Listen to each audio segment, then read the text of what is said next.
Good morning and welcome. Patriot Radio News Hour. Joe and Jason. We're back here on this Tuesday. We're 8 days away now from the Federal Reserve. And, I don't know that we should make such a big deal out of it, but you just can't help it. Unfortunately, and really, I don't know why more people just don't come out and say it. The Fed actually can't do what it says it can do. Right? They actually can't. Right? Their tools in the toolbox don't actually work because all the tools are the same tool, just they call it something different. Like we're going to be shocked by this great new tool that they found. Well, oh my gosh, what tool did they possibly create? Oh, they've got another debt tool, which is what? Well, we called it something. We called it quantitative easing. Oh, I see. Well, what does that mean? Well, we're adding more debt. Oh, okay. Interest rates. Oh, well, we raised them and we lowered them. And seem by raising and lowering, somehow we can control inflation and we can control the debt, right? We can do all these great things. Of course, in their little textbooks, because these guys are all smart. Let's not mistake it here. I mean, listen, I'm just your average guy. I don't have super intelligence. Put it this way, Harvard and Yale and Skull and Bones and MIT, right? They didn't want me. See, in their little textbooks, they said, oh, by the way, first of all, if you really want control, you have to be absolutely private. In other words, the debt makers can't know what you're thinking. Because if they know what you're thinking, they'll take more risk, and that'll be bad. Of course, they did the opposite. In their little book, they told them, oh, by the way, don't you ever think about bringing interest rates to zero. I mean, heck, they've even talked about going negative. But yet they did it anyway. Why? Well, because we broke it, and we don't want you to know that we broke it. We don't want you to know that all the tools that we claim we have actually don't work. Well, guess what? Today was another reminder, wasn't it? I told you the banking crisis isn't over. And they're going to try as hard as they can to make, no, it's different this time. No, it's not. I've been telling you for years. I'm going to tell you again. And I know some of you took some action a month ago. The rest of you were thinking about it. Oh, think about doing it. Oh, it's all calm now. It's okay. Don't be lazy. Get your money out of the bank and damn sure you better not have more than $250,000 in any one bank. And just remember this. They had all your accounts up together. So keep that in mind. 800-951-0592. allamericangold.com is the website. And Jason, I don't know how it's possible, but First Republic, remember them? Remember First Republic? Well, they're back. They had to announce earnings, and they had to admit, well, we've lost over 40% of our deposits, which basically makes them insolvent. Here's the sad part. It was actually worse than that. Because remember, what was it? J.P. Morgan, a couple of they put $30 billion, $10 billion a piece into the bank of First Republic to make it look better. They actually lost over half of all of their deposits. And on top of that, Jason, they're now having to borrow $100 billion from the Federal Reserve. But here's the problem with First Republic. That's almost all of their deposits. Why in the world would they have to borrow all of their deposits? Yeah, that doesn't sound too good. I mean, listen, that's just easy math. I heard this. I heard this happen, Joe, and I'm like, oh man. And just to backtrack a minute, when you were talking about the Fed and all the tools, you did forget they do have one other tool, and this is the one they're really good at: finger pointing. When things go bad, man, that is the tool. Their fingers are a really massive tool because they can just blame somebody else. They only fix things. They don't break things. You're right about that, right? And again, they've used the media to perfection, but this one is hard for me. By the way, we talked about Moody's downgrading 11 banks yesterday. First Republic, I don't know how. I guess there were some people that haven't downgraded them enough. They got another wave of downgrades. But again, I'm having a hard time with this because they on their earnings statement, they actually said they made money. Yeah, believe it or not. Now, not a lot of money, but the problem is going forward, it doesn't look like they're going to be able to go much farther. Their stock was once $125. That's now about $12 a share, and everyone today says they're going to go to $8 a share. But what the biggest thing that we're looking at, though, is the amount of money that First Republic is now on the hook for. They said that the bank's deposits and loan exposures. Deposits as of March 31st were down 41%. I'm sorry, 41%. But remember, that's kind of a not quite true because all these other banks put a bunch of money in there. But we'll tell you the rest of the story when we get back.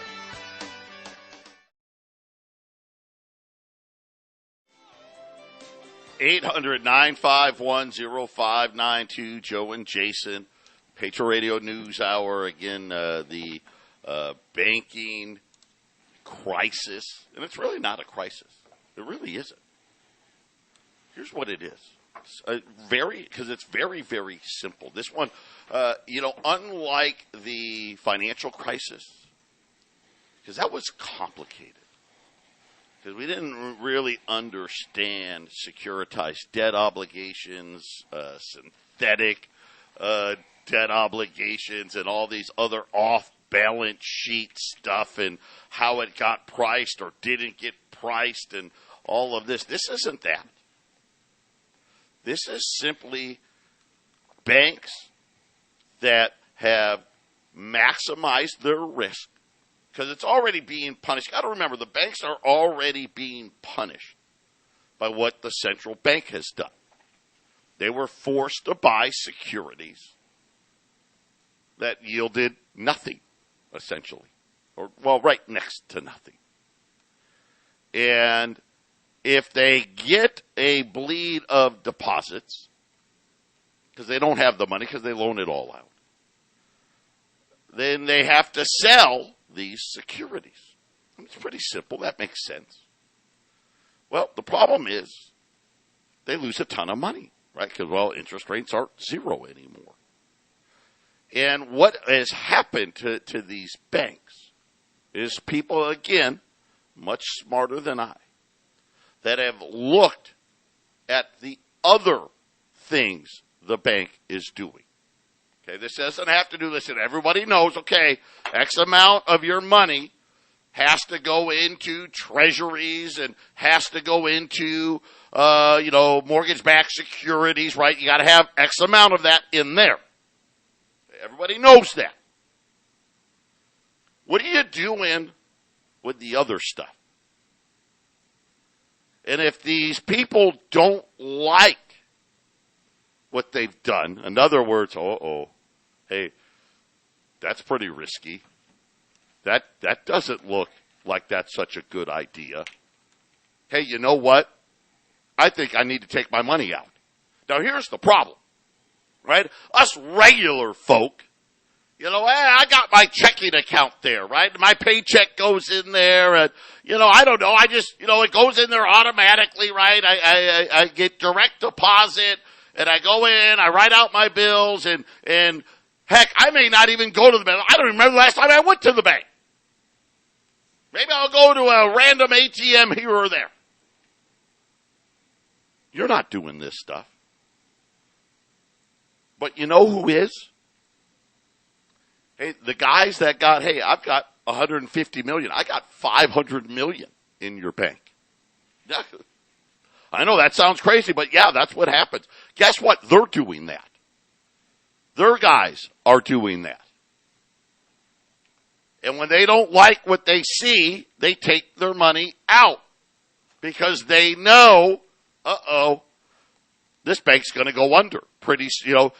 If I don't take my money out, the next guy's gonna, right? I don't want to be the last guy holding the bag, but they had $172 billion. I'll just give you the number. $172 billion. Eerily similar to Silicon Valley Bank. Well, they came out and announced that as of May 31st, they had $104.5 billion. The problem with that is $30 billion of that came from these other banks. So really, they really only had $74 billion.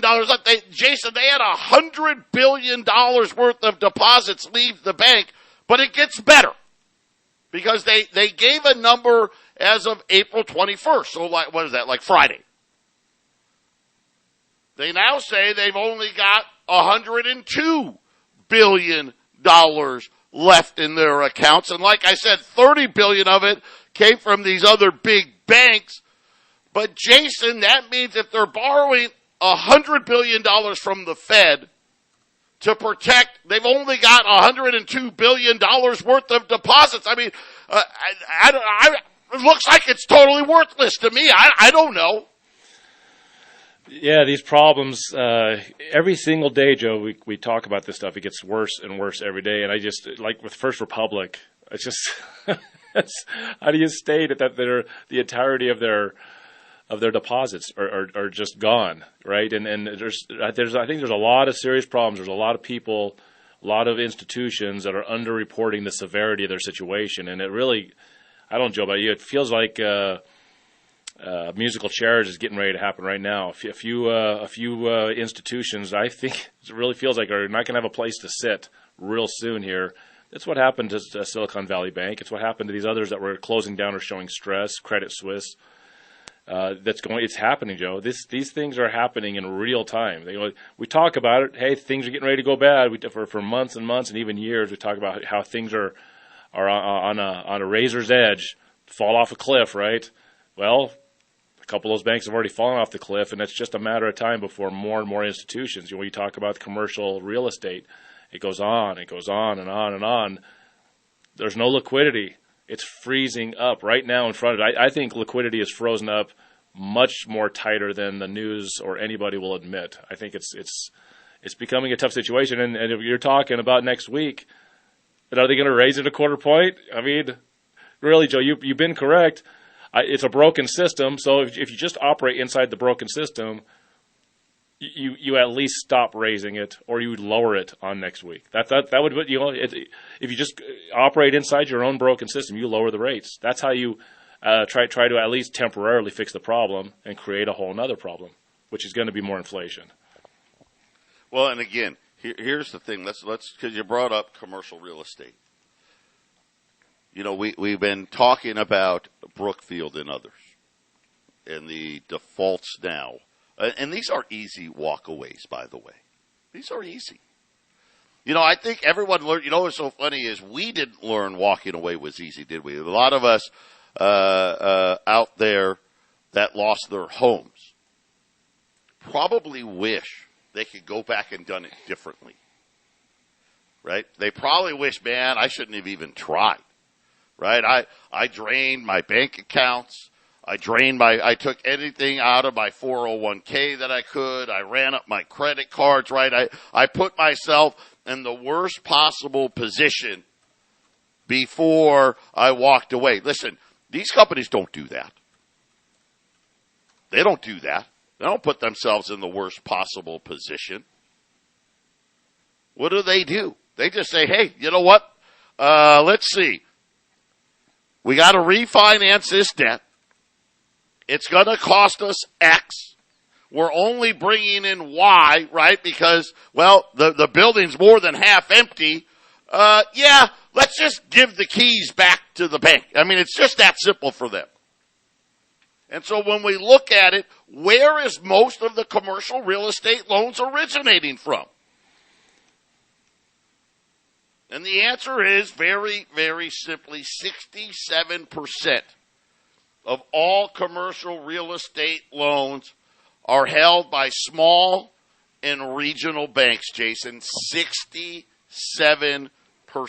So when you sit there and you look at a bank like First Republic, right, how many of these commercial real estate loans are going to go bad, right? How much more money are they going to need to borrow?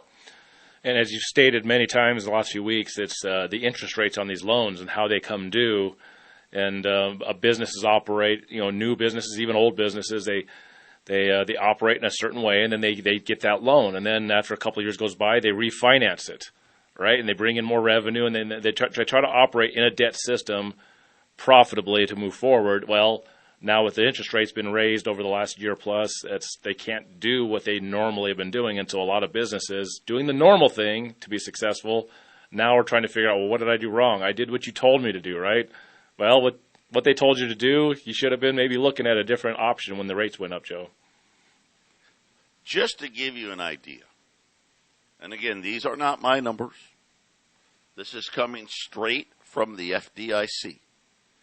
This was at the end of 2022, so we know this number is actually smaller now. They only had $128 billion.